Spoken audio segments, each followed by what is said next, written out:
गीता प्रेमी भगवत भक्तजन एवं शक्ति स्वरूपिणी मातृमंडली गतकाल आमरा द्वितीय अध्याय सांख्य योग ए विषय तार सार संक्षेप आलोचना करेছি। आज के तृतीय अध्याय कर्मयोग এই অধ্যায়ের সার সংক্ষেপ আলোচনা করা হবে। এই অধ্যায়ে মোট 43টি শ্লোক আছে, তার মধ্যে অর্জুনের 3টি, ভগবানের 40টি এবং দুজনের সঞ্জয় নেই, মোট হলো 43টি। এই তৃতীয় অধ্যায়ের নাম কর্মযোগ। আমরা এই তৃতীয় অধ্যায়ের প্রথম থেকে 10টি শ্লোক সহিতভাবে পাঠ করব। ओम नमो भगवते वासुदेवाय। ओम नमो भगवते वासुदेवाय। अथ श्रीमद्भगवद्गीता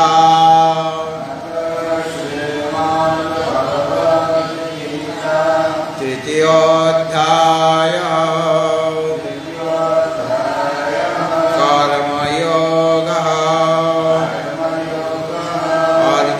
उवाच ज्ञेयसि चेत् कर्मणस्ते मता बुद्धिर्जनार्दन तत्किं कर्मणि घोरे नियोजयसि केशव मिश्रणेव वाक्येन बुद्धिं मोहयसि मे तदेकं वद निश्चित्य येन श्रेयोऽहमाप्नुयाम्। श्रीभगवानुवाच लोकेऽस्मिन् द्विविधा निष्ठा पुरा प्रोक्ता मया नघ ज्ञानयोगेन साङ्ख्यानां कर्मयोगेन योगिनां न कर्मणामनारम्भा नष्कर्मं पुरुषोऽश्नुते न च सन्न्यासनादेव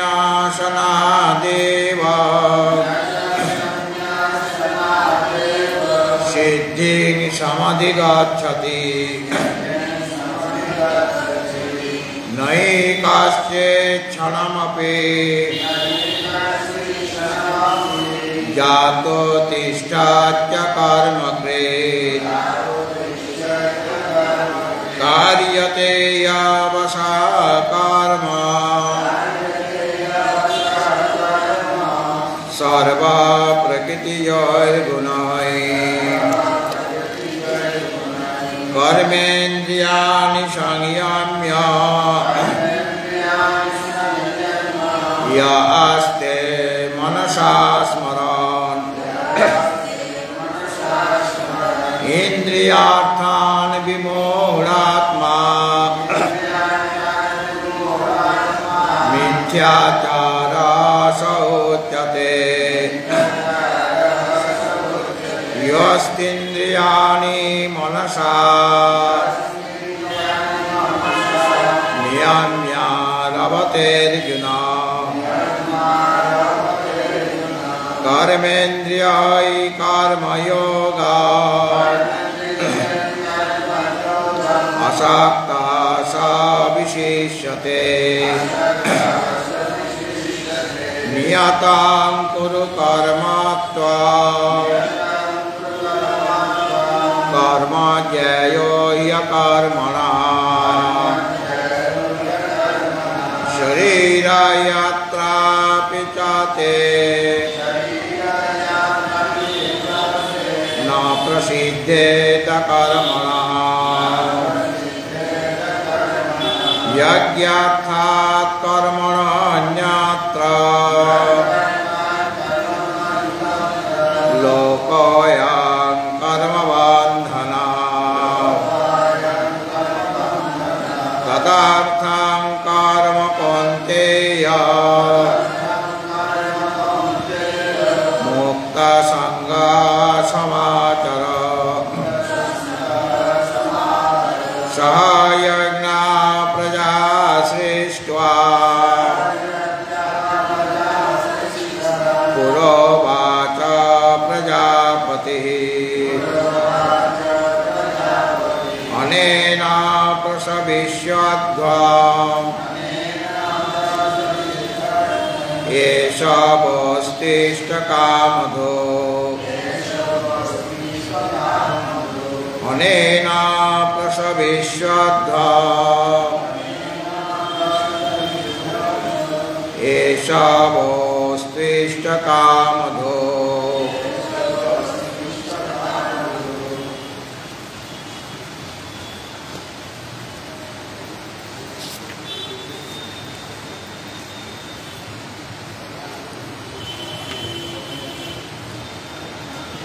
ভগবত ভক্তজন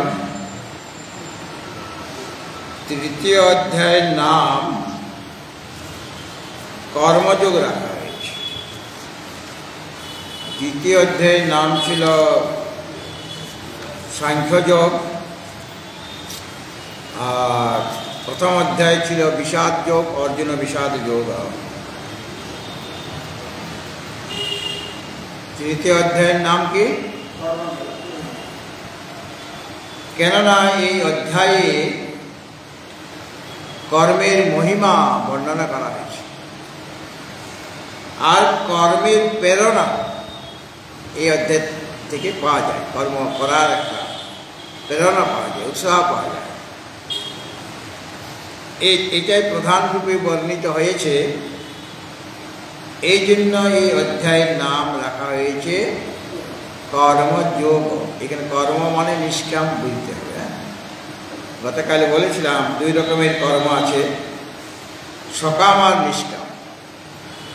সকাম কর্মের দ্বারা নানা রকম ইহলৌকিক পারলৌকিক ফল লাভ করা যাবে, ভোগ পাওয়া যাবে, কিন্তু সেগুলি আমাদের কাজে বস্তুতপক্ষে লাগে না, অর্থাৎ ওগুলি সব ক্ষণিক। আর কর্মযোগের দ্বারা যেটা পাওয়া যাবে সেখান তো কর্মফলের আকাঙ্ক্ষা ত্যাগ করে ঈশ্বর অর্পণ বুদ্ধিতে সেই কর্ম করা, ফলের আকাঙ্ক্ষাটা ত্যাগ করেছেন। তাহলে নিষ্কাম কর্মের আমার ফল কোথায়? বলে ফল আছে, এটার এমনি কোনো শাস্ত্রীয় ফল নাই, মানে ফল তার হবে না, কেন তুমি তো ফল তো ত্যাগ করেছ। তথাপি ভগবান কৃপা করে তোমাকে ফল দেবেন, যেহেতু ঈশ্বর অর্পণ বুদ্ধিতে কর্তৃত্ব অভিমান রহিত হয়ে তুমি কর্ম করেছ, ভগবান তোমার ফল দেবেন, সবচেয়ে বড় ফল দেবেন। ওরা সকাম কর্ম করে যে ফল পাচ্ছিল তার চেয়ে অনেক বেশি ফল পাওয়া যাবে। কি? তোমার মনটা শুদ্ধ হয়ে যাবে। আর ওদের মনটা শুদ্ধ হচ্ছিল না সকাম কর্ম করে, বরং মনটা আরো বেশি সংসারে জড়িয়ে পড়ছিল, কামনা বাসনা আরো বেশি করে জাগ্রত হয়ে যাচ্ছিল। মন শুদ্ধ হলে তো কামনা রহিত হওয়ার কথা, কিন্তু সেখানে কামনা বাসনা দিন দিন বাড়ছে। স্বর্গে গেল, ভোগ্য পদার্থ ভোগ করলো, আবার এসে আবার যেতে হবে স্বর্গে, আবার পুণ্যকর্ম করো। সুতরাং কামনা বাসনার হাত থেকে মুক্তি দিতে পারছে না কে? সকাম কর্ম। আর নিষ্কাম কর্ম কামনা বাসনা রহিত হয়ে যাবে, মনটি শুদ্ধ হয়ে যাবে, মনের মধ্যে যে কাম, ক্রোধ, লোভ, মোহ, মদ, মাৎসর্য রয়েছে সব দূর হয়ে যাবে। এটাই কর্মের মহিমা। এখানে বলা হয়েছে না কর্মের মহিমা, এটা হলো কর্মের মহিমা। যে তোমার মনটি শুদ্ধ হয়ে যাবে। আর ওই শুদ্ধ মন নিয়ে আমি গুরুর কাছে গেলাম, মনটা শুদ্ধ হয়ে গেছে, এখন নিষ্কাম কর্ম করি।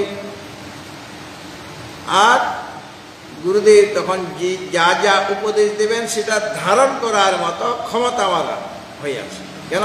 মনটা আমার শুদ্ধ, মানে আধার পবিত্র হয়ে গিয়েছে।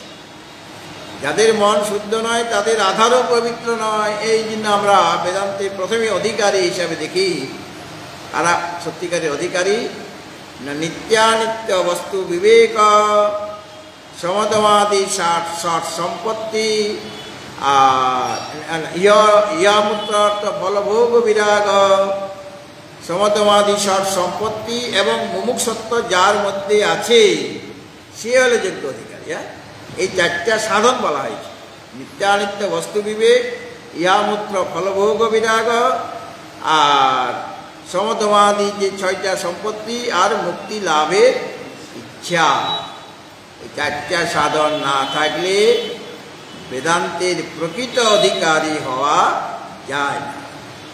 আচার্য শঙ্কর তার একটি গ্রন্থ আছে, প্রকরণ গ্রন্থ, আত্মানাত্ম বিবেক বলে, যে সাধনের কথা বলা হলো এই বিরাট কঠিন লাভ করা, নিত্যানিত্য বস্তু বিবেক, আর ইহলৌকিক পারলৌকিক ভোগে বৈরাগ্য থাকতে হবে, আর সম দম উপরতি তিতিক্ষা সমাধান শ্রদ্ধা এই ছয়টা সম্পত্তি থাকতে হবে, আর মুক্তির ইচ্ছা। কটা লোকের সম্পূর্ণরূপে এগুলি আছে? নাই, অধিকাংশেরই নাই। বলি তাহলে কি আমরা বেদান্ত শাস্ত্র আলোচনা করব না? প্রশ্ন করেছেন, আচার্য প্রশ্ন করেছেন, বলে তারাও করবে। যারা এখনো যোগ্য হয়ে উঠতে পারেনি, মানে সম্পূর্ণ গুণগুলি তার মধ্যে নেই, কিছুটা গুণ আছে বলেই তো বেদান্ত পড়তে চাইছেন বা আত্মচিন্তন করতে চাইছেন, কিছুটা গুণ আছে। কিন্তু সম্পূর্ণরূপে যদি নাও থাকে তাহলে পর এই আত্মচিন্তন করতে করতে করতে, আত্মানাত্মের বিবেক বিচার করতে করতে করতে, আর গুরুদেবের প্রসাদে কৃপায় গোবিন্দের প্রসাদে তোমার মধ্যে এই সাধন চতুষ্টয় পূর্ণরূপে এসে যাবে।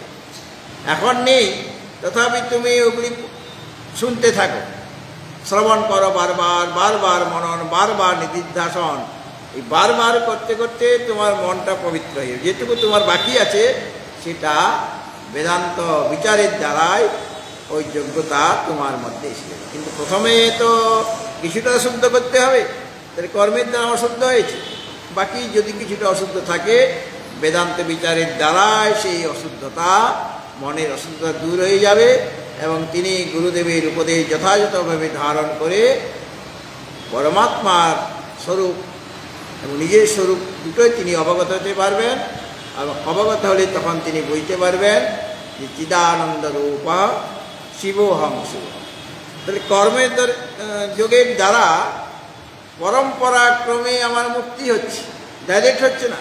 কর্মের দ্বারা ন কর্ম না, ন প্রজয়া ধনে ন ত্যাগে নৈকে অমৃতত্ব মানস, কৈবল্য উপনিষদে গুরুদেব এটা খুব বলতেন। আর কৈবল্য উপনিষদ ছোট্ট একটা চটি বই উনি লিখেছেন, হ্যাঁ আছে কি এখানে? কৈবল্য চটি বই, তার অনুবাদটা তিনি লিখেছেন, ওটা তার খুব প্রিয় গ্রন্থ ছিল কৈবল্য উপনিষদ। সেখানে বলা হয়েছে ন কর্ম না, কর্মের দ্বারা তাকে লাভ করা যায় না, অমৃতত্ব লাভ করা যায় না। ন প্রজয়া, সন্তান সন্ততি অনেক আছে, আমার বন্ধু বান্ধব আত্মীয়জন অনেক আছে, পুত্রকন্যা অনেক আছে, এগুলো প্রজা, সন্তান সন্ততি ইত্যাদি বা আত্মীয় স্বজন, এদের দ্বারাও সেই অমৃতত্ব লাভ করা যাবে না। ন ধনে ন, অনেক ধন সম্পত্তি আছে, তার দ্বারা তাকে পাওয়া যাবে না। কিসের দ্বারা পাওয়া যাবে? ত্যাগে নৈকে অমৃতত্ব মানস, একমাত্র ত্যাগের দ্বারা সেই অমৃতত্ব লাভ করা যায়, কর্মের দ্বারা পাওয়া যাবে না। আর প্রজা মানে সন্তান সন্ততির দ্বারা পাওয়া যাবে না, ধনের দ্বারা পাওয়া যাবে না, পাওয়া যাবে ত্যাগের দ্বারা। ত্যাগাৎ শান্তির অনন্তরম, ত্যাগ পুত্রই শোনা, বৃত্তই শোনা, লোকই শোনা। সুতরাং কর্মের মহিমা এখানে। কর্ম আমাকে, যদিও কর্মের দ্বারা ডাইরেক্ট পাওয়া যাবে না, এটা নিষেধ করেছে উপনিষদ, কিন্তু কর্ম তোমাকে যোগ্য করে দিচ্ছে, হ্যাঁ জ্ঞান লাভ করার আধারটা তৈরি করে দিচ্ছে, সেইটুকু সে করতে পারবে। আমি পড়বো ইউনিভার্সিটিতে, তো আমাকে তো ইউনিভার্সিটিতে ভর্তিই নেবে না, অ্যাডমিশন নেবে না, কেননা আমি তো এখনও অ আ ক খই জানি না। তাহলে আগে আমাকে অ আ ক খ মানে প্রাইমারি স্কুলে 1 2 3 4 পড়তে হবে, তারপরে হাই স্কুলে পড়তে হবে, তারপরে কলেজে পড়তে হবে, তবে গিয়ে ইউনিভার্সিটিতে আমি চান্স পাবো একদিন। তাহলে ক্রম অনুসারে যেতে হবে। আর প্রাইমারি স্কুলেই আমি গেলাম না, তো স্কুলেও তোমাকে ভর্তি করবে না, কলেজ তো দূর কথা, ইউনিভার্সিটি আরও দূর। সুতরাং সকলেরই একটা উপযোগিতা আছে, সেইভাবে কর্মেরও উপযোগিতা আছে। যদিও কর্ম সাক্ষাৎভাবে আত্মজ্ঞান লাভ করাতে অসমর্থ, কিন্তু যেটা সে পারবে সেটা অনেক। আমার মনকে পবিত্র করে দিচ্ছে। আর তারপরে গুরুর চরণে গেলে, গুরুর সান্নিধ্যে গেলে, তাকে গুরুবরণ করলে তার যে উপদেশ, সেই উপদেশ তখন সে ঠিকভাবে বুঝে উঠতে পারবে। আর ওই শ্রবণ করতে করতে তার যা কিছু ঘাটতি আছে মানে যোগ্যতা, সেই যোগ্যতাটুকুও সে লাভ করতে পারবে, মানে উপযুক্ত যোগ্য তিনি হয়ে যাবেন। তো এইভাবে কর্মের মহিমা আর কীভাবে কর্ম করতে হবে, নিষ্কাম কর্মটা কীভাবে করতে হবে সব এখানে বলা আছে। আর সকাম কর্ম করলে তার কি দোষ সেটাও বলা আছে। অতএব নিষ্কাম যারা, মনে করুন ওই দ্বিতীয় অধ্যায়ে তো আত্মবিদ্যার কথা বলা হয়েছে, এবং যে আত্মবিদ্যা লাভ করবেন তার প্রজ্ঞা স্থিত হবে, স্থিতপ্রজ্ঞ তিনি হবেন। আর স্থিতপ্রজ্ঞের যে লক্ষণগুলি সেটা এই দ্বিতীয় অধ্যায়ের অন্তিমে ভগবান বলে দিয়েছেন, প্রজাহাতি যদা কামান সর্বান পার্থ মনোবতান আত্মন্যেবাত্মনা তুষ্ট স্থিতপ্রজ্ঞ সদোচ্যতে দুঃখেষু অনুবিঘ্নমনা সুখেষু বিগত স্পৃহ বিতরাগ ভয় ক্রোধ শীতধীর মনিরি। এইভাবে স্থিতপ্রজ্ঞের লক্ষণটিও বলে দেওয়া হয়। কিন্তু যিনি আত্মজ্ঞান লাভ করবেন তিনি তো স্থিতপ্রজ্ঞ হবেন। তো আত্মবিদ্যা যারা লাভ করতে পারছে না, আত্মবিদ্যা লাভ করার যার যোগ্যতা নেই, তারা কি করবেন? অর্থাৎ জ্ঞান লাভের যারা অধিকারী নয়, আমার যে শ্রুতি মাতা বা গীতা মাতা বা শ্রুতিও মাতা, শ্রুতি মানে বেদ মাতা, সেও ব্যবস্থা করে রেখেছে যে যাদের জ্ঞান লাভে অধিকারী নয় তাদের জন্য ওই কর্মকাণ্ড, উপাসনা কাণ্ড, আর যারা জ্ঞানের অধিকারী তাদের জন্য জ্ঞানকাণ্ড। সুতরাং এখানেও গীতা মাতা বা ভগবান শ্রীকৃষ্ণের মাধ্যমে গীতা মাই বলছেন যে যারা দ্বিতীয় অধ্যায়ের যে জ্ঞান, যে সাংখ্যের কথা বলা হয়েছে, যে জ্ঞানের কথা বলা হয়েছে, যে আত্মার জন্ম নেই, মৃত্যু নেই, যিনি অজ নিত্য শাশ্বত পুরাণ, এইভাবে আত্মতত্ত্বের কথা বলা হয়েছে। এবং শরীরে তিনি থাকলেও শরীরের বিনাশে তার কোনো সময় বিনাশ হয় না ইত্যাদি রূপে আত্মবিদ্যার আত্মাস্বরূপটি ভালোভাবে বর্ণন করা হয়েছে। কিন্তু সকলেই তো এই জ্ঞান লাভ করার অধিকারী নয়, মানে আমাদের অধিকারী ভেদ আছে। সুতরাং তাদের জন্য আপনি কি বলবেন? যদি কেউ জিজ্ঞাসা করে ভগবানকে, তাদের জন্য কি? তারা কি বসে থাকবে বেকার হয়ে? তারা কি আধ্যাত্মিক জগতে অগ্রসর হতে পারবে না? তারা কি কোনোদিনই জ্ঞান লাভ করতে পারবে না? জ্ঞান লাভ করাটাই তো আসল, আমার জ্ঞান লাভ করতেই হবে। কেননা জ্ঞান লাভ না করলে শোকময়ের হাত থেকে আমার রক্ষা হবে না। শোকময়ের হাত থেকে মুক্তি পেতে গেলে অবশ্যই আমাকে জ্ঞান লাভ করতে হবে। আর সেই জ্ঞান লাভ করার যে সাধন আপনার ত্রয়োদশ অধ্যায়ে আছে, সেই রকম সাধনও আমার এখন নেই। আমার জ্ঞান লাভ হয়নি, মানে জ্ঞেয় ব্রহ্মকে আমি এখন জানতে পারিনি। তো আমার ওই বিষয়ে তো যোগ্যতা এখনো আসেনি। কাজে আমার এখন কি কর্তব্য? ভগবান তাদের জন্য বলছেন, তাদের জন্য কর্মযোগ, যেটা তিনি তৃতীয় অধ্যায়ে বলেছেন। আর অর্জুন যেমনভাবে প্রথমেই প্রশ্ন করেছেন, কি প্রশ্ন? যদি তোমার মতে কর্ম অপেক্ষা জ্ঞানেই শ্রেষ্ঠ হয়, জ্ঞায়সী চেত কর্ম নাস্তে মতা বুদ্ধির জনার্দন তৎকিং কর্মণি ঘোরে মাং নিয়োজসি কেশব। যদি তোমার মতে কর্ম অপেক্ষা জ্ঞানেই শ্রেষ্ঠ হয়, তাহলে আমাকে এই ভয়ঙ্কর যুদ্ধ কার্যে কেন তুমি যুক্ত করে দিচ্ছ? তুমি আগেই বলেছ সুখ দুঃখে সময়ে কৃত্য লাভ আলাভ জয়া জয় তস্মাৎ যুদ্ধায় যুজ্যস্য নৈবং পাপমবাপ্স্যসি। এইভাবে কর্মে আমাকে নিযুক্ত করে দিচ্ছ, অথচ তুমি বলছো তোমার মতে কর্ম অপেক্ষা জ্ঞান শ্রেষ্ঠ। আবার তুমি কখনো ওই জ্ঞানের কথায় জ্ঞানের প্রশংসা করছ, এইভাবে আমাকে ব্যামিশ্র বাক্য বলছো। ব্যামিশ্রেণী বাক্যে ন বুদ্ধিময় শিবমে তদেকং বদ নিশ্চিত এ ন শ্রেয় হমাপ্নুয়াম। অর্থাৎ তুমি কখনো ওই বিমিশ্র বাক্য বলছো, অর্থাৎ কোথাও জ্ঞানের প্রশংসা করেছ আর কোথাও কর্মের প্রশংসা করছো, তাহলে আমি কোনটা করব? আবার কোথাও বলছো কর্ম অপেক্ষা জ্ঞান শ্রেষ্ঠ, তাহলে আমাকে ভয়ঙ্কর কর্মে তুমি আমাকে নিযুক্ত করছো কেন? কাজে ওই দুটার মধ্যে কর্ম আর জ্ঞান, সাংখ্য আর যোগ, যোগ মানে কর্ম মানে নিষ্কাম কর্ম, ও দুটার মধ্যে যেটা আমার পক্ষে শ্রেয়স্কর হবে, কল্যাণকারক হবে, তদেকং বদ নিশ্চিত येन শ্রেয় হমাপ্নুয়াম, যার দ্বারা আমার কল্যাণ সাধিত। এইভাবে দুটোর মধ্যে তুমি আমাকে একটা বলো। ভগবত ভক্তজন ভগবান সেটাই বলবেন। আর এখানে এই যে তৃতীয় অধ্যায়ের যে মহত্বটা কি? মহত্ব হলো জীবন এবং কর্মের যে বাস্তবিক উদ্দেশ্য। আমার জীবনের উদ্দেশ্য কি? আমি যে কর্ম করছি সেই কর্মের লক্ষ্য কি? আমি কিসের জন্য কর্ম করছি?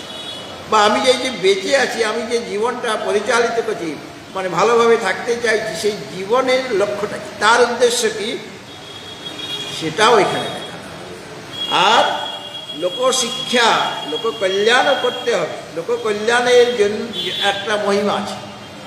যারা সংসারের মানে সকলে মানে জানে যাকে সংসারে, সেরকম মহান ব্যক্তি তারা লোককল্যাণের জন্য কর্ম করেন। কারণ তারা যেরকম কর্ম করেন মহান ব্যক্তি সংসারে, ঠিক সেরকমভাবে অন্যরাও তাকে অনুসরণ করে।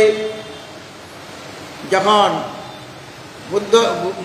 বুদ্ধ যখন মহারাজ অশোক বৌদ্ধ ধর্ম গ্রহণ করলেন, তখন সাথে সাথে ওই রাজ্যে সকলেই বৌদ্ধ ধর্ম গ্রহণ করলেন। এরকম হয়তো রাজা যে ধর্মটা তিনি গ্রহণ করবেন, যেটা তিনি মানেন, প্রজাগণ সেই ধর্মটাই তারাও পালন করেন, সেটাই তারা গ্রহণ করেন। এটাই নিয়ম। যদ যদা চরতি শ্রেষ্ঠ তত্তদেবেতরো জনা স যৎ প্রমাণং কুরুতে লোকস তদনু বর্ততে। কাজেই লোকশিক্ষার জন্য কিছু কর্ম করা দরকার। যদি মনে করো যে তোমার কর্ম দ্বারা মন শুদ্ধ হয়ে গিয়েছে, তথাপি লোককে শিখাবার জন্য, লোকের কল্যাণের জন্য তোমার কর্ম করা দরকার। এটাও ভগবান এই অধ্যায়ে বলেছেন। আর ভগবান আরও বলেছেন যে যারা আত্মবিদ্যার অধিকারী নয় তারা কি করবেন, তাদের জন্য এই কর্মযোগ। এবং সেই কর্মযোগটা কি হলো? কর্মযোগটা কাকে বলে না, ফলে আসক্তি তোমার থাকবে না। ফলাকাঙ্ক্ষা ত্যাগ করতে হবে। ফলাকাঙ্ক্ষা বর্জন করে ঈশ্বর অর্পণ বুদ্ধিতে কর্তৃত্ব অভিমান রহিত হয়ে ঈশ্বর অর্পণ বুদ্ধিতে স্বধর্মের পালন করাটাই হলো কর্ম। নিজের ধর্মের যে পালন, স্বধর্মে নিধনং শ্রেয় পরধর্ম ভয়াবহ। সুতরাং ওই কর্মযোগ অবলম্বন করতে, কেন কর্মযোগের দ্বারাই কর্মযোগ সে তোমাকে ভক্তিযোগে নিয়ে যাবে, আর ভক্তিযোগ তোমাকে জ্ঞানযোগে নিয়ে যাবে। কর্মযোগের দ্বারা কি হবে? আমার মন শুদ্ধ হলে ভগবানে আমার ভক্তি হবে, ভগবানের ভজনা করব, ভগবানের সেবা করব। আর ভগবানের সেবা করতে করতে ভগবান কৃপা করে আমাকে জ্ঞান দেবেন। আমরা দশম অধ্যায়ে দেখেছি, মচ্চিত্তা মদ্গত প্রাণা বোধয়ন্ত পরস্পরম কথয়ন্তশ্চ মাং নিত্যং তুষ্যন্তি চ রমন্তি চ তেষাং সততযুক্তানাং ভজতাং প্রীতিপূর্বকম দদামি বুদ্ধি যোগং তং येन মাম উপয়ান্তি তে। তাহলে ওরা ভক্ত ছিল, মচ্চিত্ত মানে ভগবৎগত চিত্ত হয়ে গিয়েছেন। মচ্চিত্তা মদ্গত প্রাণা, আমার জন্যই তাদের প্রাণ ধারণ জীবন ধারণ আমরা করি কেন, ভক্তরা করে কেন না? বেঁচে থাকলে, জীবন থাকলে ভগবানের নামটা আমি নিতে পারবো, ভগবানের পবিত্র নাম আমি জপ করতে পারবো, আমি কীর্তন করতে পারবো, আমি গীতা পাঠ করতে পারবো। হ্যাঁ, এই কারণে আমার প্রাণ থাকা দরকার এই শরীরে। এবং এই শরীরকে রক্ষা করার জন্য যেটুকু আহার করা প্রয়োজন, সাত্বিক আহার, সেরকম তারা আহার করবেন মানে শরীরটাকে রক্ষা করার জন্য।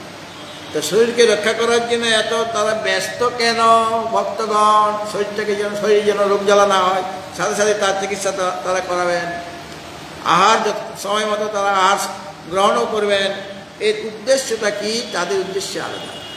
ভোগ করার জন্যই শরীর নয়। যারা সাধারণ ব্যক্তি, অজ্ঞ ব্যক্তি, তারাও শরীরকে সুস্থ রাখছে কেন? তারা অনেক বেশি খেতে পারবে, অনেক বেশি ভোগ করতে পারবে। তাদের যে খাওয়াটা ভোগ করার জন্য, মানে তারা খাচ্ছে, খাওয়ার দ্বারা শরীর রক্ষা হচ্ছে, খেলে শরীর রক্ষা হবে, আর শরীর রক্ষা হলে শরীর নিরোগ থাকলে আরও ভোগ করতে পারবো। এরা অজ্ঞজনের এটা মানে তাদের দর্শন। আর ভক্তজনের দর্শন হলো আমি খাচ্ছি, আমি আহার করছি, এই আহার করে আমি শরীরটাকে রক্ষা করব, আর শরীর রক্ষা হলে আমি প্রভুর গুণগান গাইতে পারব। শ্রবণং কীর্তনং বিষ্ণু স্মরণং পাদ সেবনং অর্চনং বন্দনং দাস্যং সখ্যম আত্মনিবেদনম, এই নবদা ভক্তি আমি করতে পারবো যদি শরীরটা সুস্থ থাকে। শরীর যদি রোগ জ্বালা হয়ে যায়, শরীর রোগ হলে মনেরও রোগ হয়ে যাবে, মনটাও দুর্বল হয়ে যাবে। শরীর দুর্বল হলে মন দুর্বল। শরীরের সাথে মনের সম্পর্ক আছে, আর শরীরটা যদি সুস্থ থাকে তখন মনও চাঙ্গা হয়ে যাবে, মনটাও সবল হয়ে যাবে। আর ওই সুস্থ শরীরে আমি প্রভুর গুণগান করব। এই জন্য ভক্তগণ মদ্গত প্রাণা আর বোধয়ন্ত পরস্পরম, আর ভগবানের কথায় তারা পরস্পর আলোচনা করে। আর তারপরে কি? কথান্তস্য মাং নিত্য, আমার গুরু যখন শিষ্যকে উপদেশ দেবেন তার কথাই বলবেন। এইভাবে আমার কথায় আলোচনা করতে করতে আমার গত প্রাণ হয়ে তারা তুষ্যন্তি চ রমন্তি চ, তারা সন্তুষ্ট সর্বদাই এবং এতেই আনন্দ পাবে। আনন্দ পাওয়ার জন্য তাদের ভালো মন্দ খেতে হবে, বা অনেক জায়গায় ঘোরাঘুরি করতে হবে, বা শব্দাদি বিষয় নানা রকম শব্দ, নানা রকম স্পর্শ রূপ ইত্যাদি গ্রহণ করব, এটা তারা করে, ভক্তরা করে। যারা অজ্ঞ ব্যক্তি তারা ওই সমস্ত নিয়মেতে থাকবে। কেন? তারা জানে বিষয় থেকে প্রকৃত অর্থে সুখ নাই, এটা ভক্তরাও জানে। প্রভু তার সেবা করলে তিনি আনন্দ স্বরূপ, তিনি সচ্চিদানন্দ স্বরূপ, তিনি আমাকে যার কাছে যেটা ছিড়াই দেবে, ভগবানের কাছে আনন্দ আছে, আনন্দ দেবে। ভগবান কৃপা করে আমাকে এই বুদ্ধি যোগ দেবেন, জ্ঞান যোগ দেবেন, মানে জ্ঞান প্রদান করবেন। সেই জ্ঞানের দ্বারা ভগবানের যে প্রকৃত পারমার্থিক স্বরূপ, নিত্য শুদ্ধ বুদ্ধ মুক্ত স্বভাব, সেটা ভক্তগণ বুঝতে পারেন। মানে ভক্তগণেরও জ্ঞান হয়ে যাচ্ছে কিনা। অর্থাৎ জ্ঞানীগণ জ্ঞান সাধনায় যেখানে পৌঁছাবেন, ভক্তগণ তার ভক্তি সাধনা করতে করতে সেখানেই গিয়েই পৌঁছাবেন, লক্ষ্যটা একটাই। আবার কর্মযোগী যে ঈশ্বর অর্পণ বুদ্ধিতে ফলাকাঙ্ক্ষা ত্যাগ করে যে কর্ম করছেন, তারা তো ভগবত পথেই রয়েছেন, তারাও ধীরে ধীরে সেই একই লক্ষ্যেই পৌঁছাবে। রুচি নাং বৈচিত্রা ঋজু কুটিল নানা পথজুষাং নিরামেকো গম্য তমসি পয়সা মরণময়। সেই সকলে নদ নদী সব নদ নদী যেমন সমুদ্রের দিকে ধাবিত হচ্ছে, লক্ষ্য একটাই, সমুদ্রে পৌঁছাবো। এত তীব্র বেগে, তীব্র ধারাতে তারা ছুটে যাচ্ছে কেন? যাচ্ছে যেখান থেকে তারা এসেছিল সেখানে মিলিত হতে চায়, আর মিলিত হলে তারা এক হয়ে যায় তার সাথে। ঠিক সেরকমভাবে কর্মীরাও একটা পথ দিয়ে যাচ্ছেন, ভক্তরা আরেকটা পথ দিয়ে যাচ্ছেন, জ্ঞানীরা আরেকটা পথ দিয়ে যাচ্ছেন। কিন্তু দেখা গেল ধীরে ধীরে তিনজনের পথটা একটা জায়গায় গিয়ে মিলিত হয়ে যাবে। মিলিত হয়ে তারা একসাথে যাচ্ছে। এবারে কর্মী, ভক্ত, জ্ঞানী ওরা সব সেইভাবে তৈরি হয়ে গেছে। একটা বিন্দুতে গিয়ে তারা একসাথে মিলিত হলো, মিলিত হয়ে এবার তারা কর্মী, ভক্ত, জ্ঞানী সব একসাথে যাচ্ছে আর সমুদ্রকে লাভ করছেন। সমুদ্র থেকে লাভ করছেন মানে অমৃত সাগরে তারা পৌঁছে যাচ্ছেন, মানে অমৃতত্ব লাভ তাদের হয়ে যাচ্ছে। সুতরাং এই যে তৃতীয় অধ্যায়, এটাও আমাকে ধীরে ধীরে সেই অমৃত সাগরে নিয়ে যাবে। একটা সাগর আছে, একটা হলো লবণ সাগর। লবণ সাগর আপনি কোথায় পাবেন? দেখেছেন লবণ সাগর কোথাও দেখেছেন? লবণ সাগর স্নান করেছেন? আপনাকে দেখেছেন। দীঘায় গেছেন, পুরীতে গেছেন, জান নাই?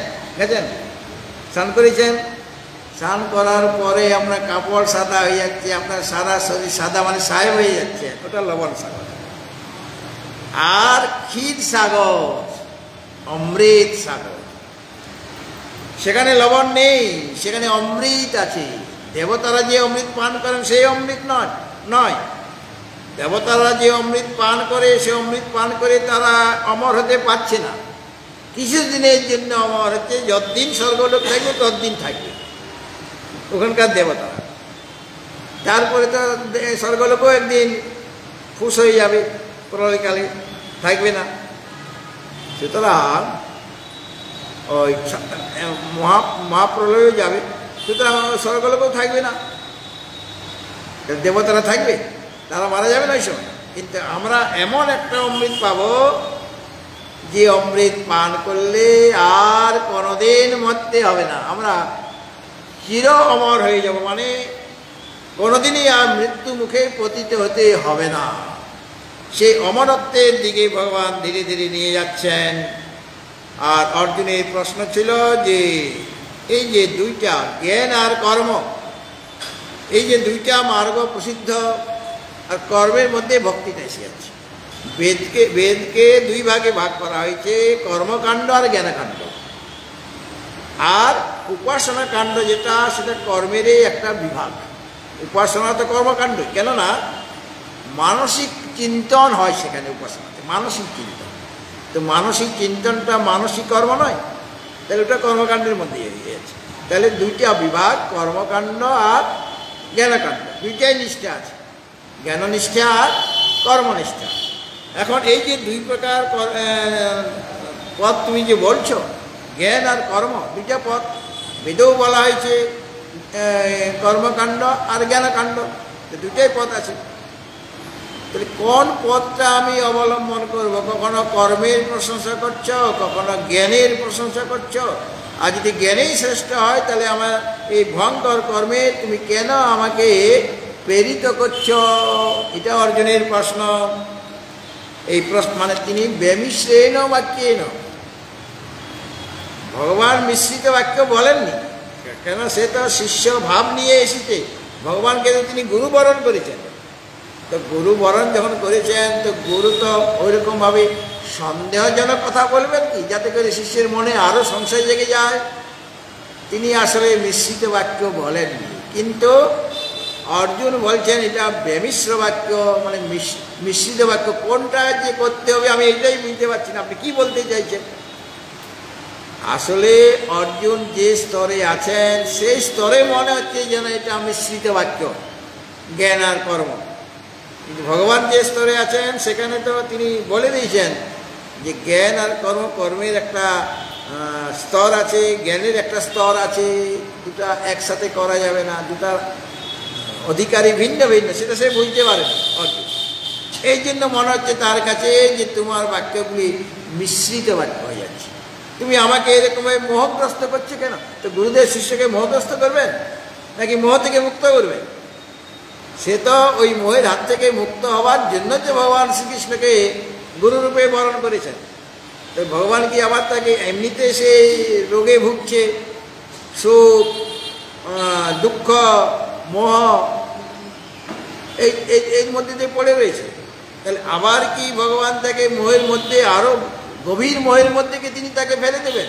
বলে তা না, মোহে তিনি ফেলছেন না। কিন্তু অর্জুন এখন বুঝতে পারছেন না যে ভগবান বোধহয় আমাকে যেন মোহগ্রস্ত, এই জন্য ইব শব্দ লাগিয়েছে, যে যেন বেমিশ্রেণ ইব, অর্থাৎ যেন মিশ্রিত বাক্য, মানে শিষ্যগত মানে খুব বিচারপূর্বক কথা বলতে হবে।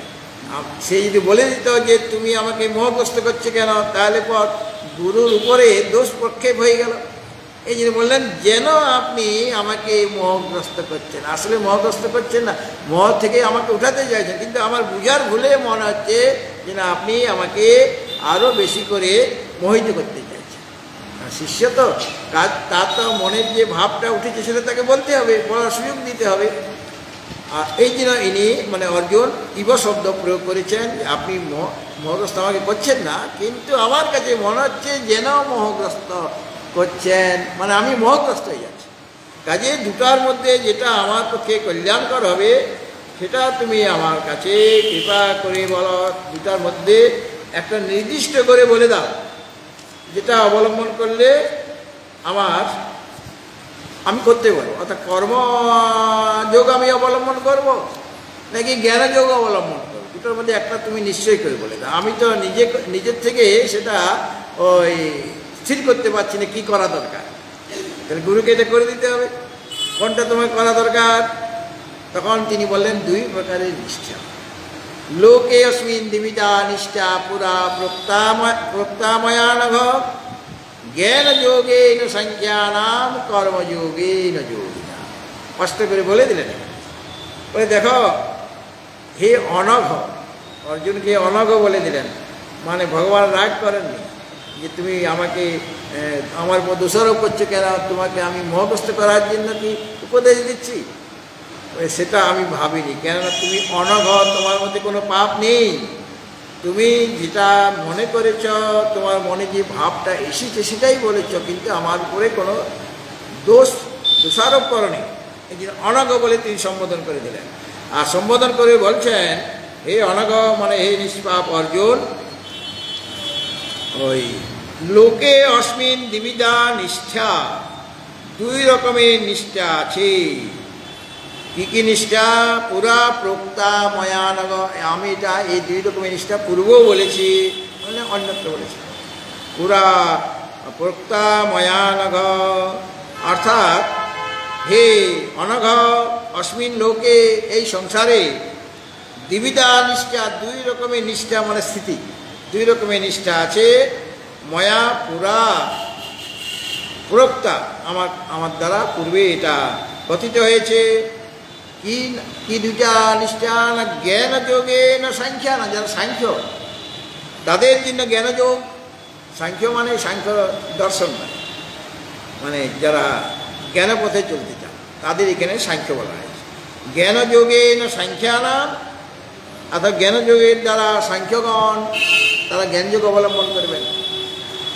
আর কর্মযোগে না যোগী নাম, কর্মযোগের দ্বারা যোগী মানে কর্মযোগী, তারা কর্মযোগ অবলম্বন করবেন। দুইটার জন্য অধিকারী ভিন্ন ভিন্ন। যারা সাংখ্য মানে মনে রাখতে হবে, এটা সাংখ্য দর্শনের যে সাংখ্য সেটা বলা হচ্ছে না। হ্যাঁ, এখানে সাংখ্য বলতে বোঝাচ্ছে যে যারা ব্রহ্মচর্যের পরে সন্ন্যাস অবলম্বন করেছেন, তারা বেদান্ত যে বিজ্ঞান বা বেদান্তের যে জ্ঞান, সেই জ্ঞানের তারা মর্মজ্ঞ হচ্ছে, কারণ তারা তো গুরুকুলে সব পড়াশোনা করেছেন, অধ্যয়ন করেছেন, এবং তারা জ্ঞানভূমিতে সমারূঢ়, এই সবটা জ্ঞানভূমিতে আছে না। এমন যে পরমাংশ পরিব্রাজক প্রভৃতি, এরা হলো সাংখ্য। আচার্য শঙ্কর বলেছেন, হ্যাঁ সাংখ্য কারা? এরা হলো সাংখ্য। তো তাদের জন্য জ্ঞান মার্গে ন জ্ঞান যোগে ন, তারা জ্ঞানযোগ অবলম্বন করবেন। যারা মানে ওই আত্মতত্ত্বকে লাভ করতে চান, যারা পরমাংশ পরিব্রাজক প্রভৃতি, তারা তাদের জন্য জ্ঞানযোগ। আর কর্মযোগে না যোগিনা, কর্মযোগে না যোগিনাম, যারা যোগী মানে কর্মযোগী, তাদের জন্য নিষ্কাম কর্মযোগের কথা বলা হয়েছে। তাহলে দুইটা নিষ্ঠা হয়ে গেল, একটা হলো জ্ঞাননিষ্ঠা, আরেকটা কি না কর্মনিষ্ঠা। এইভাবে দুটা নিষ্ঠা, মানে যোগী মানে এখানে কর্মযোগী, আর জ্ঞানযোগ মানে কি? জ্ঞানযোগে না সংখ্যা নাম। জ্ঞানযোগটা কি না, সেখানে বিবেক থাকবে, বৈরাগ্য থাকবে, সমধমাদি সম্পত্তি থাকবে, এবং গুরুর উপদেশ তিনি শ্রবণ করবেন। তত্ত্বমসি ইত্যাদি বাক্যের শ্রবণ করে বেদান্ত বাক্যের শ্রবণ মনন আর নিদিধ্যাসন করবেন। এটা হলো জ্ঞানযোগ। জ্ঞানযোগের সাধনটা কি না, তাদের মধ্যে বিবেক বৈরাগ্য আছে, তাদের মধ্যে সমদমাদি সম্পত্তি আছে, এবং এরা যখন গুরুর কাছ থেকে উপদেশ লাভ করবেন, মানে তত্ত্বমসি ইত্যাদি যে মহাবাক্য, সেই মহাবাক্যের যে কোনো একটা মহাবাক্যের উপদেশ দেবেন এবং বেদান্ত বাক্যের শ্রবণ তিনিই করাবেন। বেদান্ত বাক্যের শ্রবণ মানে শ্রবণটা একটা বিচার, মননটা একটা বিচার, নিদিধ্যাসনটা একটা বিচার। এইভাবে ওইটাই হলো জ্ঞানযোগ। জ্ঞানযোগের দ্বারা গুরু যেভাবে বলছেন শ্রবণ করে, যেভাবে মার্গের কথা পথের কথা বলছেন, মনন করতে বলছেন, নিদিধ্যাসন করতে বলছেন, এই যে এগুলি করা, এটা হলো জ্ঞানযোগ। সাংখ্যদের জন্য এইভাবে কর্মযোগ, কর্মযোগের দ্বারাই তাদের নিষ্ঠা মানে জ্ঞাননিষ্ঠা লাভ হবে, অর্থাৎ তার সেই স্থিতি হবে। আর যারা যোগী মানে কর্মযোগী, তাদের জন্য কর্মযোগ এটা পুরা মানে পূর্বে এটা বলা হয়েছে। সুতরাং দুইটার জন্য অধিকারী আলাদা। একই ব্যক্তি সে কর্মও করবে আর জ্ঞানও করবে, তা মানে জ্ঞানযোগও অবলম্বন করবেন বা কর্মযোগও অবলম্বন করবেন তা নয়। যারা সেইভাবে চিত্ত যাদের শুদ্ধ হয়ে গেছে, যাদের মধ্যে নিত্যানিত্য বস্তু বিবেক আছে, সমদমাদি সম্পত্তি আছে, বৈরাগ্য আছে, তাদের জন্য জ্ঞানযোগ। আর যাদের সেটা হয়নি এখনো, মানে চিত্তশুদ্ধ হয়নি, তারাও তো সেই আত্মতত্ত্বকে লাভ করতে চান, তাদের জন্যই কর্মযোগ মানে নিষ্কাম কর্মযোগ। তারা কর্মযোগের দ্বারা, যোগীগণ তারা কর্মযোগের দ্বারা তারা এগিয়ে যাবেন। এগিয়ে যাবেন কোন দিকে? পরম্পরাক্রমে চিত্ত শুদ্ধি লাভ করে তারাও তারপরে ভক্তি মানে ভগবানের ভক্তি করে, ভগবানের সেবা করে ধীরে ধীরে আত্মজ্ঞান তারাও লাভ করতে পারবেন, এবং সেই সময় তাকে ওই সর্বমন নির্দেশনও করতে হবে। এইভাবে কর্মযোগীরাও পরম্পরাক্রমে সেই লক্ষ্যে পৌঁছে যাচ্ছেন। আর যারা সাংখ্য তারা জ্ঞানযোগের দ্বারা সে একই লক্ষ্যে পৌঁছাবেন। কাজে অধিকারী ভিন্ন ভিন্ন। অর্জুন একজনকে অধিকারী মনে করেছিল, কিন্তু ভগবান বললেন অধিকারী এখানে ভিন্ন ভিন্ন। অতএব যারা কর্মযোগের অধিকারী তাদের জন্য কর্মযোগের প্রশংসা করতে হবে, যারা কর্মযোগের অধিকারী তাদের জন্য কর্মের প্রশংসা, নিষ্কাম কর্মের প্রশংসা করতে হবে কিনা? প্রশংসা করলে সেই কর্মযোগ করার মতো তার উৎসাহ উদ্দীপনা জাগবে। আর যেখানে জ্ঞানের প্রশংসা করা হচ্ছে সেখানে কাদের জন্য? যারা জ্ঞান লাভের অধিকারী, যাদের বিবেক বৈরাগ্য এসেছে, যারা গুরুর কাছে গিয়েছেন, শ্রবণ মনন ইত্যাদি করছেন, তারা ওই জ্ঞানযোগকে অবলম্বন করে মানে শ্রবণ মনন এটাই জ্ঞানযোগ। এই দ্বারা মানে সাধন পদ্ধতি বা আমরা যে ত্রয়োদশ অধ্যায়ে পেয়েছেন ওই সম্পত্তিগুলি মানে জ্ঞান লাভ করার যে সাধন, অমানিত্য মদম মিথ্য অহিংসা খান্তি রাজ্যম ইত্যাদি, ওই গুণগুলি তার মধ্যে এসে যাবে।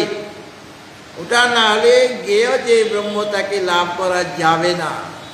এবং দ্বাদশ অধ্যায়ে যে ভক্তের লক্ষণ বলা হয়েছে সেটা তোমার দরকার। আবার ত্রয়োদশ অধ্যায়ে জ্ঞানের সাধন, দ্বাদশ অধ্যায়ে ভক্তির লক্ষণ, আবার চতুর্দশ অধ্যায়ে গুণাতীতের লক্ষণ বা দ্বিতীয় অধ্যায়ে স্থিতপ্রজ্ঞের লক্ষণ যেটা বলা হয়েছে। বারে বারে প্রায় একই রকম লক্ষণ বলছেন। দ্বিতীয় অধ্যায় থেকে শুরু হয়ে গেছে, দ্বিতীয় অধ্যায়ে স্থিতপ্রজ্ঞের লক্ষণ, তারপরে দ্বাদশ অধ্যায়ে ভক্তের লক্ষণ একই রকম মিলে যাবে। আবার ত্রয়োদশ অধ্যায়ে যে জ্ঞানের সাধন, আবার চতুর্দশ অধ্যায়ে গুণাতীতের লক্ষণ, সব এক। ওই গুণগুলি তোমাকে মানে বারে বারে এই গুণগুলির কথা কেন বলছেন? স্থিতপ্রজ্ঞের লক্ষণ দ্বিতীয় অধ্যায়ে কেন বলা হলো? তুমি যদি আত্মার স্বরূপ জানতে চাও তাহলে তোমাকে স্থিতপ্রজ্ঞের যেটা স্বাভাবিক লক্ষণ সেইটা তোমাকে প্রয়াস করে পরিশ্রম করে সেই লক্ষণগুলি নিজের মধ্যে, সেই গুণাবলীগুলি নিজের মধ্যে তুমি আনবে, আনা উচিত। তবে গিয়ে তুমি জ্ঞেয় যে পরমাত্মা, জ্ঞেয় যে ব্রহ্ম, তাকে তুমি জানতে পারবে। এই জন্য জ্ঞানের কথাও বলা হয়েছে। আর দেখ বল, ঠিক আছে, জ্ঞানটা যখন শ্রেষ্ঠ, তাহলে জ্ঞানে আমি জ্ঞানে যদি অবলম্বন করব, মাঝখানে কর্মযোগ করে সময় নষ্ট করব কেন? তখন ভগবান বললেন, এইরকম ভেবো না। কেন না? ন কর্মণা মনারম্ভান নষ্কর্মং পুরুষ শ্নুতে নচ সন্ন্যাসনাদেব সিদ্ধিং সমাধি গচ্ছতি। তুমি কর্মকে আরম্ভই করলে না, কর্মযোগ অবলম্বনই করলে না, কর্মচেষ্টা না করেই কোনো পুরুষ নষ্কর্ম সিদ্ধি লাভ করতে পারে না। নষ্কর্ম সিদ্ধি মানে কর্মবন্ধন থেকে মুক্তি লাভ করতে পারে। তুমি কর্ম কোনোদিন করলে না, আর কর্ম আমাদের বন্ধন করে। কিসের দ্বারা? সে ফল দেবে, আর সে নানারকমভাবে তোমাকে সুখে রাখবে। এটা হলো সেই ইচ্ছা আমার আছে, কর্মফলের লাভ করার ইচ্ছা আছে। কিন্তু তুমি কোনোদিনই কর্ম অনুষ্ঠান করলে না। কর্মণা অনারম্ভান, অর্থাৎ অনারম্ভান কর্মণা, নিষ্কাম কর্মের অনুষ্ঠান তুমি আরম্ভই করলে না। না করে কোনো পুরুষ নষ্কর্ম ন অশ্নুতে, নষ্কর্ম লাভ করতে পারে না, মানে কর্মের বন্ধন থেকে সে মুক্তি লাভ করতে পারে না। এটা হলো নষ্কর্ম, মানে কর্ম মাত্রই হলো বন্ধনের কারণ। যদি আমি সেটা আসক্ত হয়ে করি, ফলে আসক্ত হয়ে বা কর্তৃত্ব অভিমান নিয়ে বা ভক্তিত্ব অভিমান নিয়ে করি, তাহলে সেই কর্মটা আমাদের বন্ধনের কারণ হয়ে যায়। আর এই কর্মবন্ধন থেকে যদি মুক্তি পেতে হয়, মানে কর্ম আমাদের বন্ধন করবে যদি আসক্তি থাকে। যদি কর্তৃত্ব অভিমান এবং ভক্তিত্ব অভিমান থাকে, তাহলে কর্ম তোমাকে বন্ধন করবে। তাহলে সেই বন্ধন থেকে, কর্মের বন্ধন থেকে মুক্তি বা নিষ্কৃতি যে অবস্থা, কর্মবন্ধন থেকে তোমার যে মুক্তি মানে নিবৃত্তি, সেটাই হলো নষ্কর্ম সিদ্ধি। অর্থাৎ কর্মের বন্ধন থেকে তুমি মুক্ত হয়ে, কর্মবন্ধন থেকে মুক্ত হতে গেলে তোমাকে কর্ম আরম্ভ করতে হবে, কর্ম অনুষ্ঠান করতে হবে, তবে গিয়ে একদিন তুমি কর্মবন্ধন থেকে মুক্ত হবে। সেই কর্মটা তুমি কিভাবে করবে সেটা বলা হয়েছে, যজ্ঞার্থাৎ কর্মণ্যত্র লোকোয়ং কর্মবন্ধন, লোকোয়ং কর্মবন্ধন। বলো, তদর্থং কর্ম কন্তেয় মুক্ত সঙ্গ সমাচার, এটা পরে বলবেন। আর এখানে বলছেন, দেখো তুমি বলছো যে আমি কর্ম করব না, তো কর্ম না করে তুমি এখনো থাকতে পারবে? এটা তুমি সাহস করে বলতে পারো যে আমি কর্ম না করে থেকে যাব? তুমি পারবে না, যে তোমার এখনো অজ্ঞান রয়েছে, তোমার কর্মফলে আসক্তি রয়েছে, তোমার মন পবিত্র নয়, তুমি এখনো সেই আধ্যাত্মিক মার্গে চলতে আরম্ভ করনি। এমন অবস্থায় তুমি ইচ্ছা করলেও কর্ম না করে থাকতে পারবে না। নহি কশ্চিৎ ক্ষণমপি জাত তিষ্ঠত্য কর্মকৃত কার্যতে অবশ কর্ম সর্বপ্রকৃতি জৈর গুণই। জাত মানে কখনো, কশ্চিৎ কোনো ব্যক্তি, ক্ষণমপি মানে একটুখানি সময়ের জন্য, অকর্মকৃত কর্ম না করে, নহি তিষ্ঠতি কর্ম না করে সে থাকতেই পারবে না। আমি চুপচাপ বসে আছি, সামনে টেবিল পেয়েছি, তখন এখানে তবলা বাজাতে হবে, বা চুপচাপ বসে আছি, লোকে দেখছি এখানে অফিসে এসছি, তবলা বাজানো যাবে না, তাহলে তো একদম ইন্টারভিউ দিতে এসছি, তখন পাটা নাচাতে আরম্ভ করলাম। ওটা ভিতর থেকে দেখা যাচ্ছে না, মানে অফিসার দেখতে পাচ্ছে না, পা নাচাচ্ছি, হ্যাঁ, বা অফিসার আসতে দেরি করেছে, পা নাচাচ্ছি, গা মোড়া দিচ্ছি, এইরকম করে কি না, চঞ্চলতা, এটাই কর্ম। কোনো একজন ব্যক্তি মানে অজ্ঞ ব্যক্তি, জাতীয় মানে কখনো, কশ্চিৎ মানে অজ্ঞ ব্যক্তি, ক্ষণমপি অকর্মকৃত নহি তিষ্ঠতি কর্ম না করে এখনো থাকতে পারবে। কেন?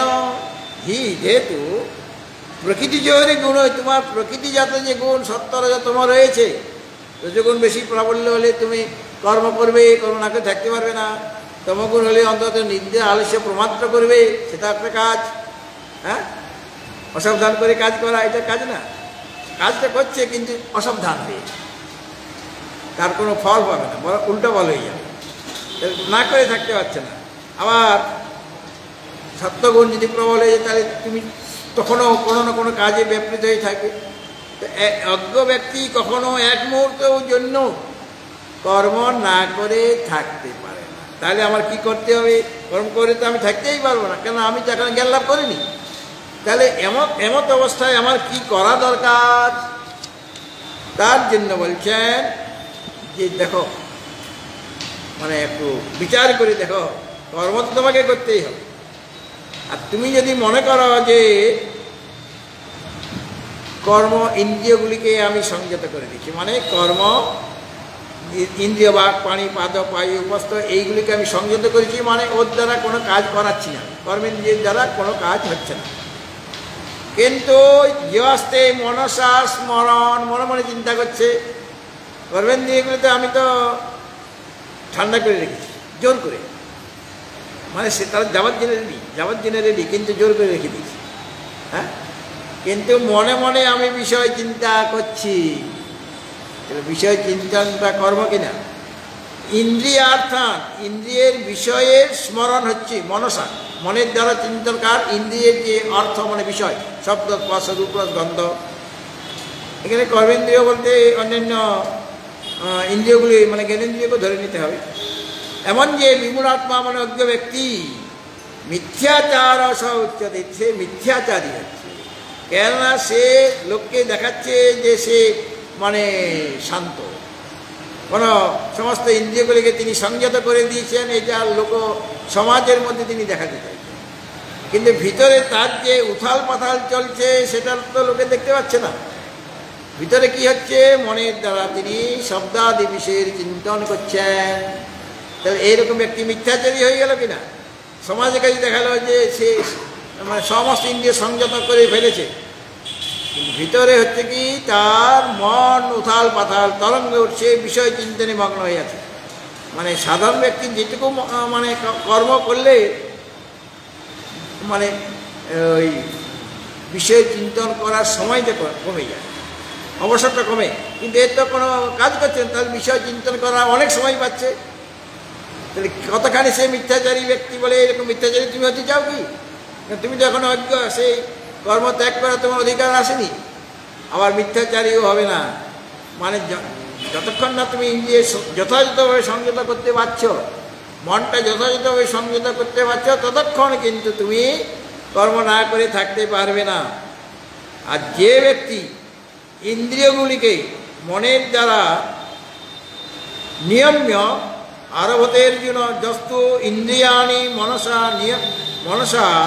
নিয়ম্য আরভতে অর্জুন কর্মেন্দ্রিয়ই কর্মযোগম আসক্ত সবিশিষ্যতে। আরেকজন ব্যক্তি আছেন যারা ইন্দ্রিয়াণি অর্থাৎ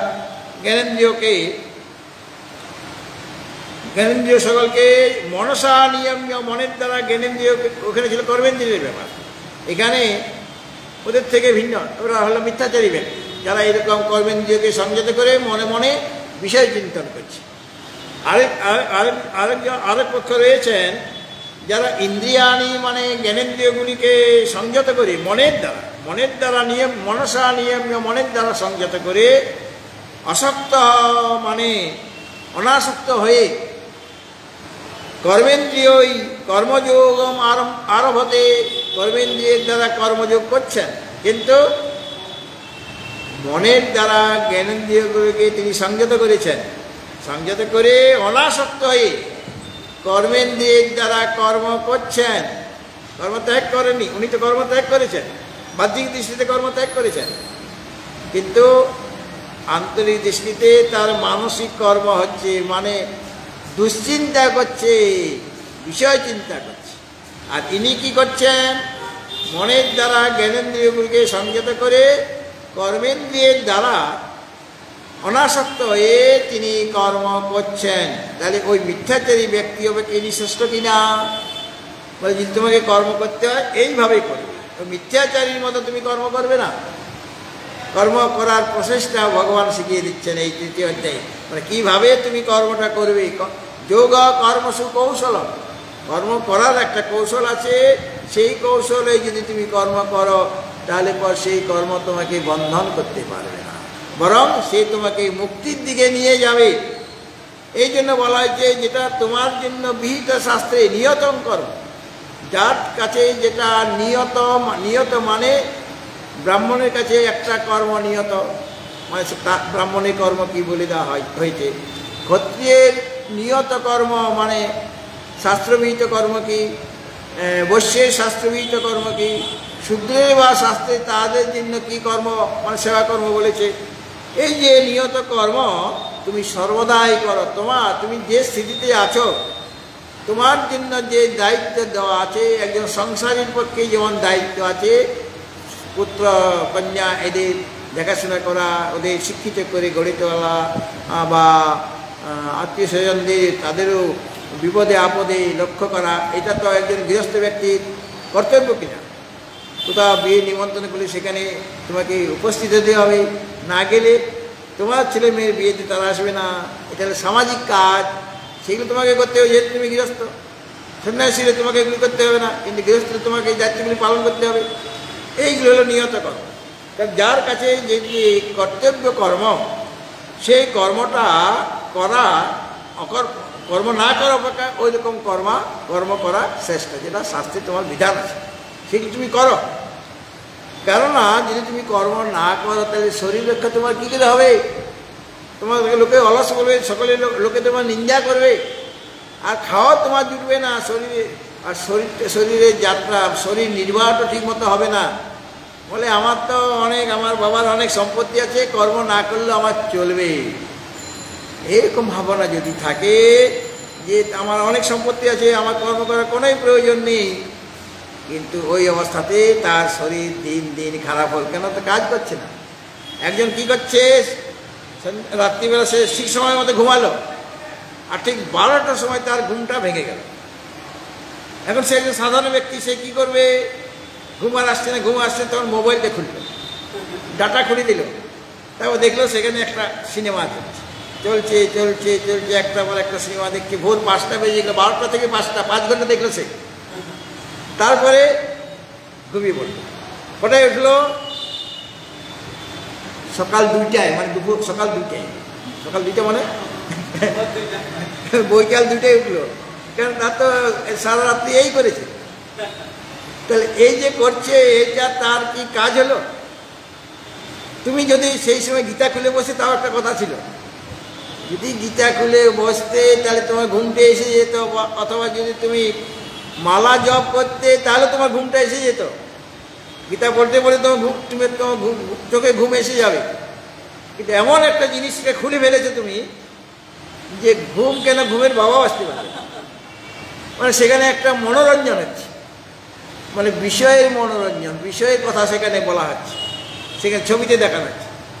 তাহলে তার অবস্থাটা কীরকম হবে তার নাম বলবো না, সেখানে নাই অবশ্য, কিন্তু তার কানে চলে যাবে কথাটা। তো এরকমভাবে জীবন যাত্রা হলো কি? এটা জীবন কি ঠিক মতো তোমার চলছে? বিপথে চলে যাচ্ছে, অশুভ পথে চলে যাচ্ছে। মানব জীবনের যেটা লক্ষ্য, সেই লক্ষ্যের দিকে তুমি এগোচ্ছই না, তুমি উল্টাপাল্টা কাজ করে বসছো। তোমাকে শাস্ত্রে যেভাবে চলতে বলা হয়, তোমার যেটা তোমার কাছে নিহত কর্ম, মানে শাস্ত্রবিদ কর্ম, সেই কর্মকে তোমাকে করতে হবে। এর দ্বারা তোমার শরীর রক্ষা হবে, বেশ ভালো মন্দ খেতেও পারবে। তখন যদি কাজ করি আমি, তাহলে আমি যা খাবো সেটা পরিপাক হয়ে যাবে কিনা। একটু ভ্রমণ করলাম, একটু কাজ করলাম, যেটুকু আমার শরীরে কুলায়, যেটুকু আমার জন্য নিয়ত হয়ে আছে, মানে বিহিত হয়ে আছে, সেই কর্মগুলো আমি করলাম। শরীরটা আমার সুস্থ থাকবে, মন আমার সুস্থ থাকবে, আর আমি কোন পথে যাচ্ছি, ভগবত পথে যাচ্ছি, এটাও খেয়াল রাখতে হবে। মানে বিষয় পথে আমি যাচ্ছি না, আমি যাচ্ছি কোন পথ দিয়ে? ভগবত পথ দিয়ে অগ্রসর হচ্ছি। কেন? কর্মটা আমাকে সেইভাবে করা হয়। এই জন্য তিনি সাবধান করে দিলেন যে যজ্ঞার্থাৎ কর্মণ অন্যত্র লোকোয়ং কর্মবন্ধন তদার্থং কর্ম কন্তেয় মুক্ত সঙ্গ সমাচর। যজ্ঞের নিমিত্ত কর্ম। যজ্ঞ বই বিষ্ণু, ভগবান বিষ্ণু হলেন যজ্ঞ। অর্থাৎ ভগবানের প্রীতির জন্য তুমি কর্ম করো। যজ্ঞার্থাৎ কর্মণ অন্যত্র, ভগবান বিষ্ণুর কর্ম ছাড়া যদি অন্য কর্ম করো, নিজের প্রীতির জন্য যদি তুমি কর্ম করো, সেইটা তোমার বন্ধনের কারণ হবে। আজকে ভগবানের জন্য কর্ম করো, সেই কর্মটা তোমার বন্ধনের কারণ হবে না। এই জন্য তদর্থং কর্মকন্তে মুক্ত সঙ্গ সমাচ, তদর্থং মানে যজ্ঞার্থম, অর্থাৎ ঈশ্বরের প্রীতির জন্য তুমি কর্ম করো, অনাসক্ত হয়ে সেইগুলি ভালোভাবে অনুষ্ঠান করো, আচরণ করো, সেই কর্ম তোমাকে বন্ধন করতে পারবে না, যেহেতু তুমি শ্রী ভগবানের জন্য করছো। যজ্ঞার্থম, যজ্ঞ মানে বিষ্ণু ভগবান নারায়ণের জন্য তুমি করছো, কিন্তু অন্য যা কিছু কর্ম যেটা ভগবানের জন্য নয়, সেই কর্ম বন্ধনের কারণ হয়ে যাবে। লোক কর্মবন্ধন, সেটা বন্ধনের কারণ। কিন্তু ঈশ্বরের প্রীতির জন্য যে কর্ম করা হবে, সেই কর্ম তোমাকে বন্ধন করতে পারবে না। এইভাবে কর্মযোগের প্রশংসা করা হয়েছে।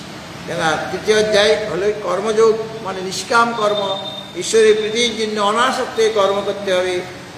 আর এই সংসার চক্র চালাবার জন্য তোমাকে কর্ম করতে হয়, মানে অকর্ম হয়ে নিষ্কর্ম হয়ে, মানে অলস হয়ে বসে থাকা চলবে না।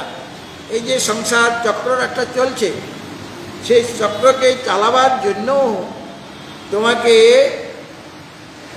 কর্ম করতে হবে। এই কর্ম করলে সেই সংসার চক্রটা ঠিকভাবে চলবে। এই জন্য এবং প্রবর্তিতং চক্র নানুবর্তয়তি অঘায়ুরিন্দ্রিয়ারাম মোঘম পার্থ সজীবতি। এই যে চক্রটা, যেটা ভগবানই এই চক্র ঘুরেছেন, কর্মচক্র, সেই কর্মচক্রে তোমাকেও কর্ম করতে, কর্মচক্রে থাকতে হবে, মানে কর্ম তোমাকেও করতে হবে। যদি না করো তাহলে তোমার জীবনটা অঘায়ু, মানে পাপ জীবন হয়ে যাবে। এবং ইন্দ্রিয়ারাম, আর কীরকম হবে তোমার জীবনটা পাপময় হয়ে যাবে। আর কীরকম তোমার জীবনটা হবে না, ইন্দ্রিয়ারাম, ইন্দ্রিয়গুলিকে তুমি আরাম দিচ্ছ। আর মোঘম পার্থ, মোঘম মানে ব্যর্থ তোমার জীবন হয়ে যাবে। তোমার জীবনটি ব্যর্থ হয়ে যাবে। যারা এই কর্মচক্রকে, মানে জগৎচক্রকে অনুবর্তন করে না, তারা ইন্দ্রিয়ারাম, মানে ইন্দ্রিয়ে আসক্ত হয়ে যাবে। অর্থাৎ ইন্দ্রিয়গুলিকে সুখে দেখার জন্য তারা চেষ্টা করবেন। তারা অঘায়ু মানে পাপজীবন হয়ে যাবেন। এবং মোঘং জীবতী, সে যে বেঁচে আছে সেটা ব্যর্থ জীবন সে ভোগ করছে। ব্যর্থ জীবন মানে জীবনটা সফল হচ্ছে না, জীবনটাকে সে ব্যর্থতার দিকে নিজেই ঠেলে দিয়েছে। লোকে জীবনে সফলতা লাভ করতে চায়, আমরা কেউ নিষ্ফল বা জীবনটা মানে চুরমার হয়ে যাক, এটা তো আমরা চাই না। কিন্তু এদের জীবনটা মোঘং জীবতী, ব্যর্থ জীবন ওরা ধারণ করে। জীবনের যে উপযোগিতা, বেঁচে থাকার যে উপযোগিতা, সেটা তারা সেই কাজ তারা করছে না। সেই কাজ করতে গেলে তোমাকে ঈশ্বরের প্রীতির জন্য কর্মযোগ করতে হবে। তদর্থং কর্মকন্তেয় মুক্ত সঙ্গ সমাজ। আর যারা আত্মজ্ঞান লাভ করেছে তাদের কর্ম করার প্রয়োজন নেই। যারা অজ্ঞ ব্যক্তি, তারা কর্ম না করে এখনও থাকতে পারে না। কিন্তু যারা সেই তত্ত্বে পৌঁছে গিয়েছেন, তাদের কর্ম করার প্রয়োজন নেই। অনেকেই মনে করতে পারেন যে কর্ম কি সারা জীবন আমাকে করে যেতে হবে, কর্মের হাত থেকে নিষ্কৃতি নাই, একটু শান্তি পাবো না। বলে শান্তি পাওয়া যাবে, কিন্তু যতক্ষণ না সেই অবস্থাটা আসছে ততক্ষণ তুমি জোরপূর্বক কর্মত্যাগ করবে না।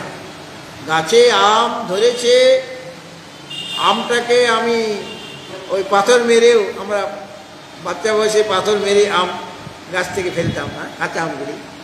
কাঁচা আমের চাটনি হবে, ঘর অবধি পৌঁছাচ্ছে না, তার রাস্তাতে কাঁচা আমের চাটনি হয়ে যাচ্ছে। ওই ঝিনুক দিয়ে ছুলে নিচ্ছি, ঝিনুক জানেন তো, ঝিনুক দিয়ে ছুলে, আর পকেটে লবণ আর লঙ্কা সবসময় কাছে আছে, কেন এখন আমের সময় লবণের গুঁড়ো আর কাঁচা লঙ্কার গুঁড়ো আমি করে রেখেছি। আর আমার বন্ধু আর কয়েকজন আছে, আর একটা পাতা, গাছের পাতা তুলে নিলাম, সেখানে ওটাকে রাখলাম পাতার মধ্যে, আর লঙ্কার গুঁড়া আর লবণ দিয়ে বেশ ভালো করে মেখে, মানে ঝাল ঝাল খুব খাচ্ছে। হ্যাঁ, তাহলে এই যে এই প্রসঙ্গটা যেন বলছিলাম, যে ওই অবস্থায় তোমাকে পৌঁছাতে হবে। অর্থাৎ কর্ম কখন তোমার কর্ম, মানে গাছ থেকে যে আম পাড়ছি ওটা তো জোরপূর্বক পাড়া হলো, কিন্তু আমটা যখন পেকে যাবে তখন আপনা আপনি গাছ থেকে পড়ে যাবে কিনা। এবং গাছ পাকা আমের যে স্বাদ, আর কাঁচা আমগুলি পেড়ে নিয়ে লোকে সব কার্বাইড দিয়ে অমুক দিয়ে পাকাচ্ছে, বাজারে যেটা পাচ্ছেন আপনি, ওটা গাছ পাকা আম নয় আপনার। সেটা খেলেই আপনার শরীর খারাপ হবে, নানা রকম গ্যাস দিয়ে কাঁচা আমগুলিকে পাকানো হয়েছে। আর যদি আপনার গাছে আম থাকে, আম গাছ থাকে যদি, আর যদি পাকতে যদি অবসর দেন, ঠিক আছে, কাঁচা আম আপনার প্রয়োজন, কিসের জন্য আচার করবেন, তখন আপনি পেড়ে নেন। কিন্তু যদি পাকা আম খেতে চান, ঘরের পাকা আম, ঘরের গাছ পাকা আম যদি খেতে চান, তাহলে পাড়তে হবে না আপনাকে, আপনি গাছ থেকে পড়ে যাবে পাখি। হ্যাঁ, এবং সেই ফলটা যতখানি স্বাদ হবে, বাজারে ফলের স্বাদ কি সেরকম হবে কোনোদিন? অনেক আকাশ পাতাল তফাৎ হয়ে যাবে। আর যদি জলে অন্তত 1 ঘন্টা ধুয়ে রাখতে হবে বাজারের আমগুলি, যদি ডাইরেক্ট আপনি কেটে খেয়ে নিলেন, তো আপনার গ্যাস অম্বল নানা রকম রোগ জ্বালা হবে নিশ্চিত। আর জলে ডুবে রাখলে কী হবে, ওটা যে অনেকটা বিষাক্ত পদার্থ বেরিয়ে যাবে জলের মাধ্যমে। এটা আমাদের যারা বড়রা শিখিয়েছেন আমাদের। যাই হোক, তো কোন অবস্থায় গেলে তোমাকে আর কর্ম করতে হবে না, কর্ম আপনি মানে কর্ম ত্যাগ করতে হয় না, কর্ম আপনি খসে যায়। যস্তাত্মরতিরেব স্যাৎ আত্মতৃপ্তস্য মানব আত্মন্যেব চ সন্তুষ্টস্তস্য কার্যং ন বিদ্যতে। কোন অবস্থাতে কার এই কার্য থাকে না, সেই কথাটি বলছেন। ইয়স্তু মানব, যে সমস্ত মানুষ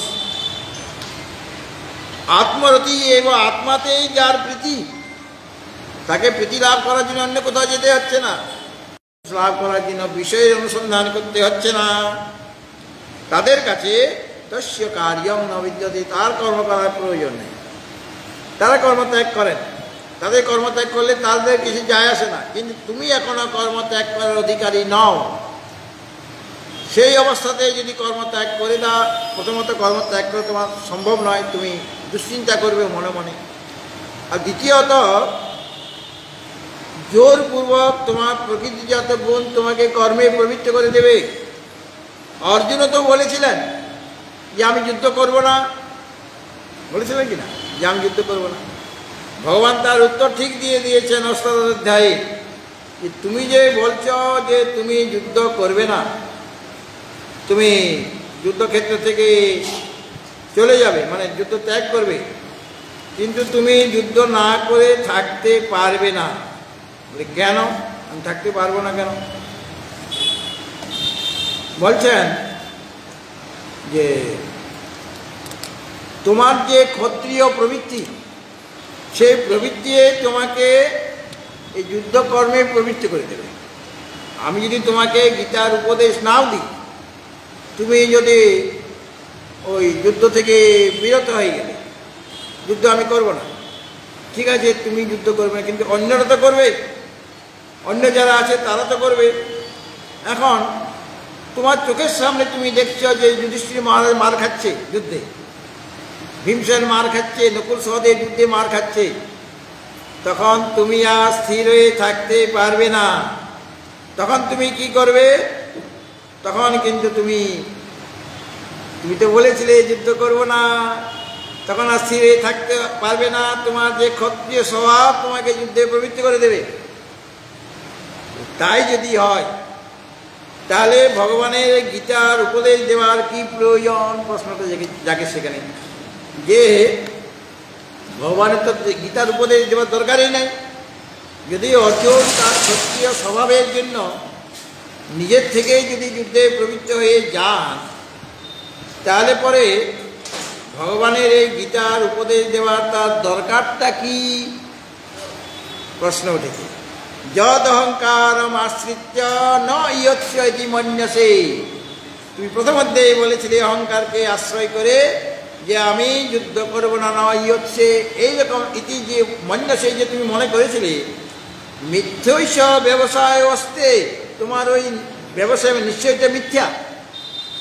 কেন না, প্রকৃতি স্তোয়াং নিয়োগসতি, তোমার যে প্রকৃতি, তোমার যে স্বভাব, সেই স্বভাব তোমাকে এই যুদ্ধকর্মে প্রবৃত্ত করে দেবে। কেননা স্বভাব যে নকন্তে অনিবদ্ধ সেন কর্মণা কর্তুং নেচ্ছসি জন্মহাত করিষ্যস্য বশোপিত।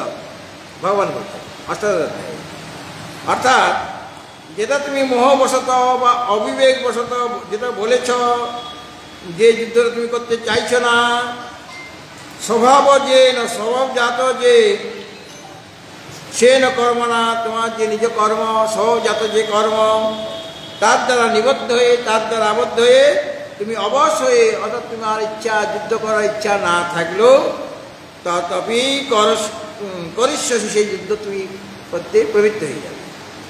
তাহলে আমাদের প্রশ্ন, তাহলে ভগবানের গীতার উপদেশ দেওয়ার কি দরকার? এমনিতেই যখন অর্জুন যুদ্ধে প্রবৃত্ত হয়ে যাবে, প্রয়োজন আছে। গীতার উপদেশ যদি ভগবান না দিতেন তাহলে যুদ্ধ করার কৌশলটা তার জানা থাকতো না অর্জুনের। যুদ্ধে তা হয়তো জয়লাভ হয়ে যাবে, কিন্তু পাপ পুণ্য লেগে যাবে। কেন ভগবান বলেছেন কিভাবে যুদ্ধ করবে? সুখ দুঃখে সমীকৃত্য লাভালাভ জয়া জয় তত যুদ্ধায় যুদ্ধস্য নৈবং পাপম অবাপ্স্যসি। এটা তো ভগবান অর্জুনকে উপদেশ দিয়েছেন। সুখ দুঃখকে সমান জ্ঞান করে, সুখ দুঃখের সমীকৃত্য লাভালাভ জয়া জয়, লাভ অলাভ, জয় পরাজয়, মান অপমান সবকে সম জ্ঞান করে লাভালাভ জয় তত যুদ্ধায় যুদ্ধস্য। তারপর এরকম ভাবনা নিয়ে তুমি যুদ্ধ করার জন্য প্রস্তুত হও। তত যুদ্ধায় যুদ্ধস্য, এইরকমভাবে যুদ্ধ করলে নৈবং পাপম অবাপ্স্যসি, তোমাকে পাপ গ্রাস করতে পারে, তোমার কোনো পাপ হবে না যদি সমদৃষ্টিতে করো। গীতার উপদেশ পেয়েছিলেন বলেই তো সমবুদ্ধি নিয়ে যুদ্ধ করেছেন। আর ভগবানের উপদেশ না পেলে এমনিতেই যদি ক্ষত্রিয় স্বভাবের জন্য যুদ্ধে প্রবৃত্ত হয়ে যেতেন তাহলে অর্জুনের পাপ লেগে যেত। কেননা সমভাবটা তার তখন থাকতো না। কেন ভগবান তাকে শিখিয়েছেন যুদ্ধ কিভাবে করতে হবে। সেরকম যুদ্ধ মানে আমার যে কর্তব্য কর্ম। এখানে যুদ্ধ যেহেতু অর্জুন সে একজন ক্ষত্রিয় এবং যুদ্ধক্ষেত্রে সে উপস্থিত হয়ে আছে, এই জন্য যুদ্ধ কথাটা ওখানে বলল। আমাদের যুদ্ধ কি জীবন যুদ্ধ আমরা করছি, সারাদিনেই করছি, প্রতিদিনে, মানে জন্ম হওয়ার পর থেকে জীবন যুদ্ধ আমাদের শুরু হয়ে গেছে। এই জীবন যুদ্ধে চলতে গিয়ে কখনো সুখ দুঃখ লাভ ক্ষতি জয় পড়ে যাচ্ছে কিনা?